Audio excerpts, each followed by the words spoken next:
Hey guys, so thanks for stopping by. I decided that this week I was going to do a little bit more of a serious video, and I'm going to talk about what it was like to have a gay dad. My dad grew up in South Texas, and his dad was a Southern Baptist preacher, and as you can imagine, he grew up kind of in a religious bubble.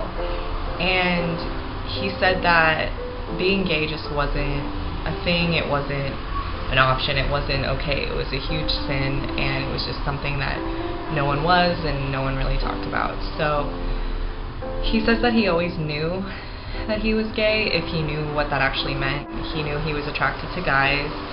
He felt that every guy faced this, every man faced this sort of dilemma of being attracted to men but having to be with women. So that's why he ended up marrying my mom, and they were married for 9 years, and he had my sister, and then they had me. So when I was 2 years old, my dad came out. For me, it was very much always something that was in my life. I don't remember my parents being married. I don't even remember them telling me my dad was gay. It was kind of just always something that I knew, and it was dad, and dad was gay, and that was awesome. I also went to a very progressive elementary school, so what that looked like for me was a lot of different families looking different. So there were other kids with gay parents, so I didn't feel all that different, but at the same time I knew that having a gay dad did indicate a little bit of a difference in my family. And the reason I know that I was aware of this was because when I was 5, I came home to my mom and I said, "Mom, I need to talk to you. I need to tell you something really important." She said, "Okay, what's going on?" And I said, "I want you to know that I'm gay, and I'm gay like that." And she's like, "All right, that's awesome." So I ended up coming out to all my family and all my friends, and it was this big declaration that I was a gay 5-year-old. And during this time, I told my dad it's really important that we hold our gay pride and we show it and we believe in it. And so what that meant for me was I wanted him to get a rainbow flag sticker to put on the back of his car.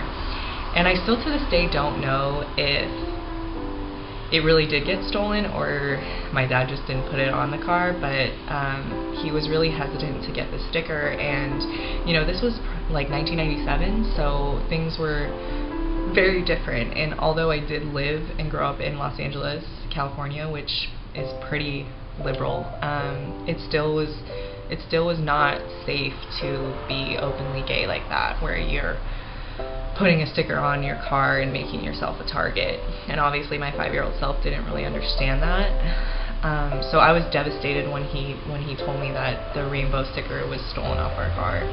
So I knew that there was hate out there. I knew that it was different, that my family looked the way that it did. But I still was very proud, and I've always been proud that my dad has been gay. So it wasn't until middle school where I really started to face the homophobia that was very present in society and the hatred that existed. I remember being really upset all the time because it was really popular back then to say that's so gay, and that meant that being gay was a bad thing because they were associating the word with something bad. And so I was always yelling at kids, telling them, "Don't say that around me, it's offensive." And I remember learning what the word faggot meant. I really don't even like saying that word, but I asked my dad what it meant, and he said it's not a nice word for gay people. When people said it, my heart would just break, and I would sometimes cry, and I would yell at them. And I spent a lot of time in the principal's office when I was in middle school.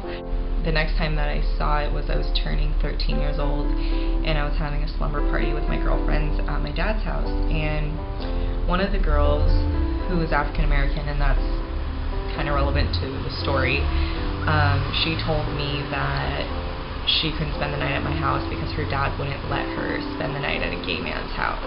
And for me, that hurt so badly because, first of all, I was very aware of the Black community going through what they go through every day to this day, and this idea of oppression and this horrible racism that exists. So it really blew my mind that my black friend was telling me that her father was not allowing her to come over to my dad's house because of who he was.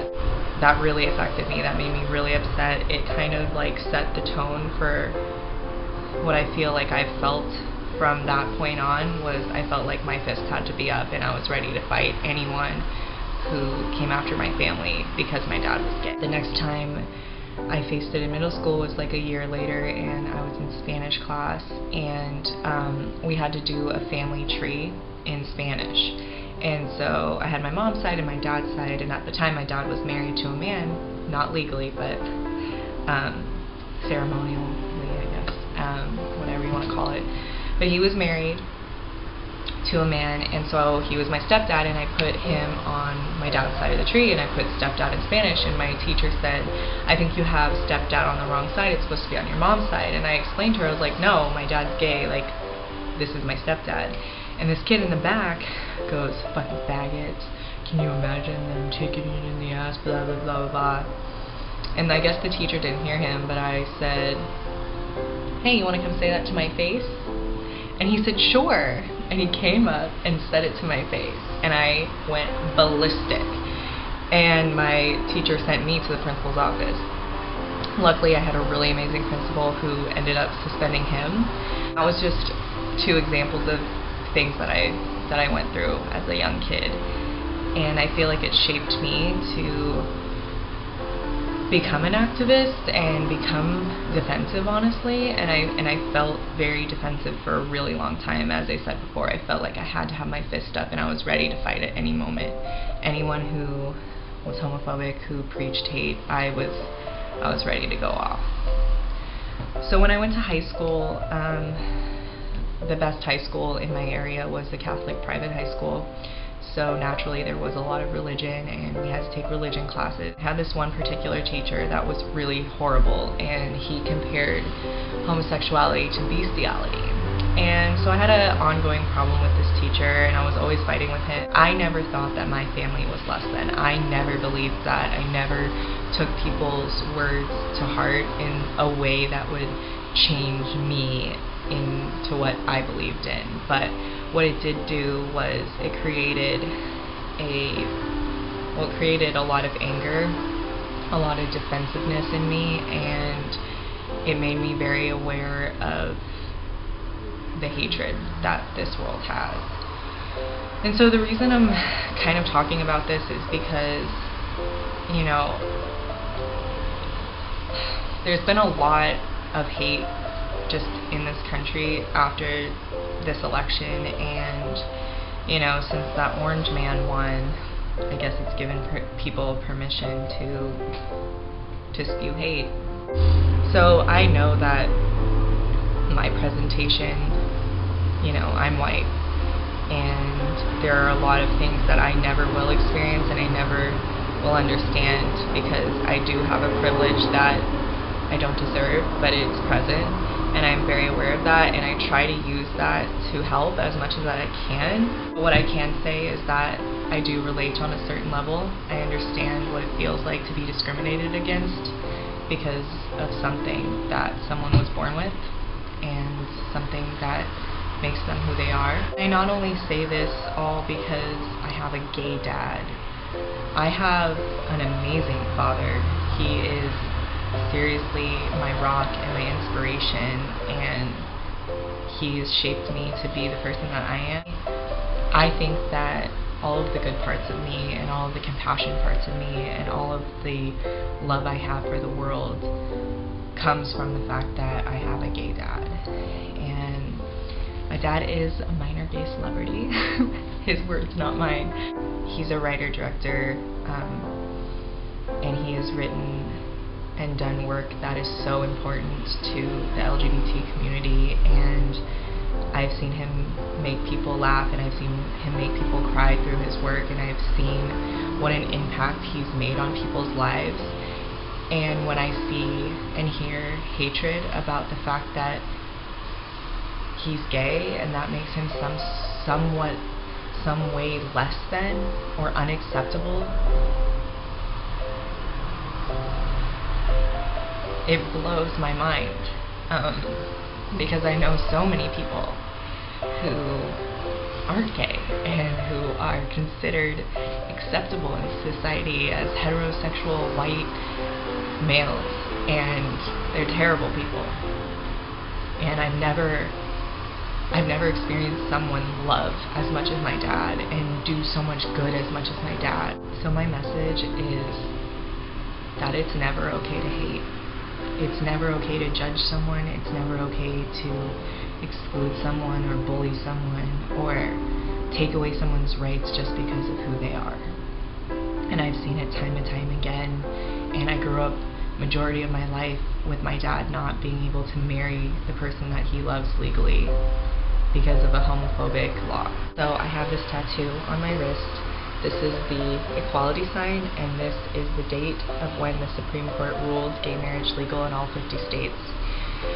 And through this next 4 years, I don't know what's going to happen. And not only in Congress and in the government and in the law, I don't know what's going to happen to our society, and I really hope that the hatred stops, and instead of spreading it, that we unite and come together and love each other. I know I'm not the only one that is scared what these next 4 years are going to look like. So when I say that this election is personal, it's not only personal because I'm a Democrat and a Republican one.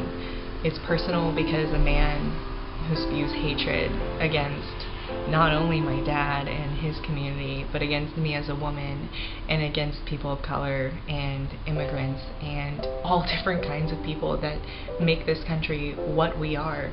Our differences make this country beautiful. I don't want to be silent, and I don't want to sit here and give up and put my hands up and say I feel exhausted, because I do. I feel exhausted. I've been fighting for so long. But it's important that we don't shut up, and that we tell our stories, and we put a face on what is misunderstood. So I'm Caroline Shores, and I am a proud daughter of an amazing gay man. And I want you to know that it is never okay to hate, and it's never okay to shut up when your voice needs to be heard. If you liked this video, go ahead and subscribe to my channel. I'll be posting new videos about once a week. And if you also want to go check out my awesome dad and his minor gay celebrityness, I will link his Facebook down in the description section. And a side note, I realized I didn't finish my 5-year-old coming out story. I'm actually not gay, and I realized this like a week later. I came home from school and I was crying, and I told my mom, "Oh my god, I'm so upset." And she's like, "Why?" And I'm like, "Because I'm not gay." And she's like, "That's okay, we'll love you no matter what." I'm like, "I like this boy at school. How am I going to tell Dad? I don't want him to be alone."